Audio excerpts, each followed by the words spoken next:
You wake up and you're already exhausted. The body gets up, but the mind drags chains. The day hasn't even started, and everything in you already weighs. The thoughts, the chest, even the silence. Stay until the end to find out the one revolutionary act that could free you from this invisible prison that's slowly consuming your soul. You look around and everything seems normal. Work is waiting for you, your phone vibrates with demands, disguised as opportunities, and the world keeps telling you, come on, you can do it. But here's a truth that perhaps no one has dared to tell you. You are not just tired. You are sick. And the illness is not just in you. It's in the entire society. The invisible chains of modern slavery. We live in an era where suffering no longer has a face. There are no bars, no bosses shouting, no direct repression, but there is something far more cruel, the invisible imperative of performance that has turned you into your own oppressor. What was once an external order has metamorphosed into a constant whisper inside your head, and that whisper says, you need to do more, be more, produce more. Don't stop. Never stop. Byung-Chul Han calls this the society of performance, a system where you believe you are free, but in reality, you are more trapped than ever. Trapped by the idea that every second must be useful, every action must yield results, every breath must take you somewhere. And if you stop, if you fail, if you rest, then you believe you have no value. The poison of toxic positivity. Positivity has turned into poison. Freedom has turned into handcuffs. The ability to do everything has become the condemnation of never being able to stop. Do you feel guilty when you're not producing? Anxious when you're not responding to messages? Frustrated when you don't meet your own goals, even when no one is demanding it? This is not just stress. This is not just fatigue. This is existential burnout, the kind that empties you inside while you pretend to be normal on the outside. The death of the disciplinary society. For centuries, power used shouts. There were prisons, barracks, factories, asylums. There were clear orders. Sit down, be quiet, obey. Michel Foucault called this a disciplinary society. The logic was brutally simple. Someone commanded, you obeyed. But this world of visible prohibitions is disappearing. What has taken its place is something infinitely more sophisticated and infinitely more cruel. Today, almost no one prohibits you from anything. No one tells you that you can't. On the contrary, they tell you that you can do anything, that you are free, that you have unlimited potential, that it's just a matter of effort, focus, discipline.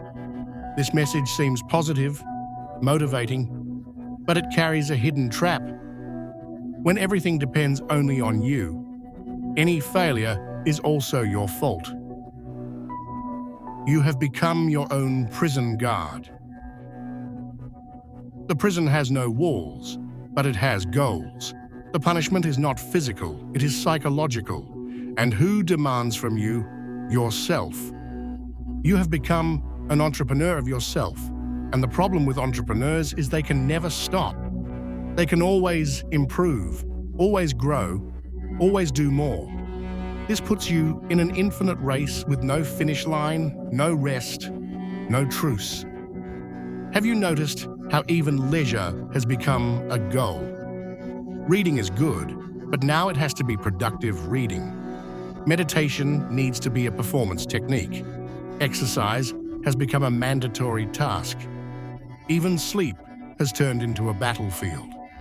You monitor its quality, calculate the hours, optimize your nighttime routine. Resting is no longer resting. It's preparing to perform better tomorrow. The violence of excessive positivity. You learn to smile while falling apart inside, to say that everything is fine when you are actually on the brink of collapse, to maintain an image of control, efficiency, and enthusiasm even when everything in you screams for a pause. And do you know why? Because we live immersed in a new kind of violence, a violence that does not hit, does not shout, does not impose. It seduces, it invites, it motivates. It is the violence of positivity.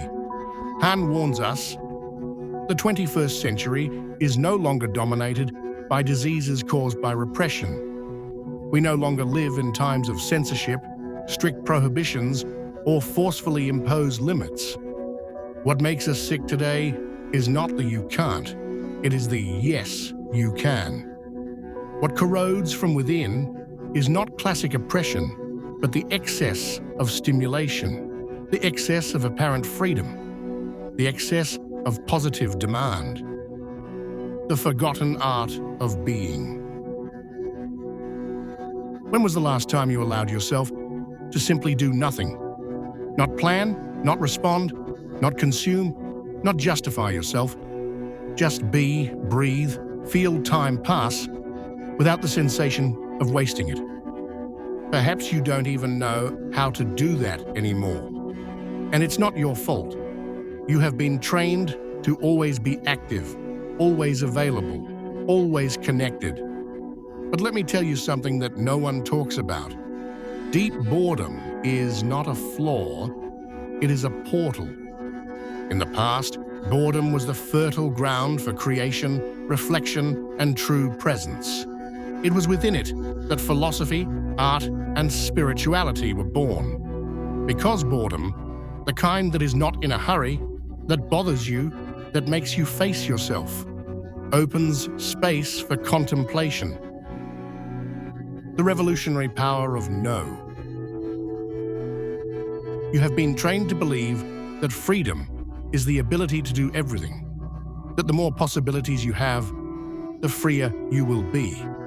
But what no one explained to you is that this excess of power, choice, and initiative is also a prison. Byung-Chul Han presents us with a radical idea. True freedom begins when you reclaim the right not to do, not to act, not to want, not to be useful, to simply not be able to. Saying no is an act of power. Refusing excess, haste, overload is a gesture of resistance. Not wanting to improve all the time, not accepting every opportunity, not following all advice, not answering every call. Saying no to the world in order to say yes to yourself. This not being able is revolutionary. It breaks the logic of infinite productivity. It shatters the myth of being the best. It returns to the human being what was taken from them. The ability to exist without having to constantly prove their worth. The truth about your burnout. If you have made it this far, it's because something inside you is screaming. Perhaps silently, perhaps stifled, but it is screaming. Because you realize, even if vaguely, that something is very wrong with the way we are living. And I will tell you plainly, what you feel is not weakness. It is not incapacity. It is not a lack of mental strength. It is a natural response to a system that demands the impossible and labels as failure those who cannot deliver. You are not failing because you are tired. You are exhausted because you have been pushed into a life model that consumes every last drop of your emotional, psychological, and spiritual energy. Han is clear. Burnout is not an anomaly. It is not an exception. It is the most evident symptom of a collective existential crisis. It is not the collapse of a few too sensitive individuals. It is the collapse of an entire social logic based on self-exploitation, the cult of efficiency, and the disdain for silence, leisure, and inner life. The path to liberation. You are not alone. This pain you carry, this fatigue that doesn't go away, this feeling of emptiness, even when everything should be fine, it is not your fault. It is a cry from your body and soul, asking for a different rhythm, a different perspective, a different way of being in the world. And this way begins with a simple yet powerful choice: to refuse to continue living the way things are. Perhaps you still don't know how to get out of this.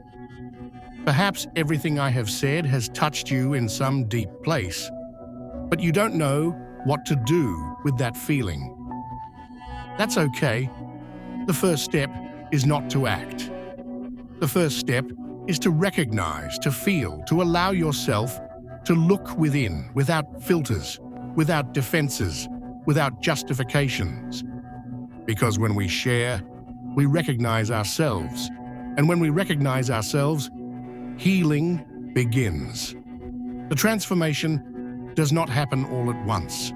It happens in layers, in conversations, in reflections that accumulate, until one day you wake up different, more whole, more aware, more free.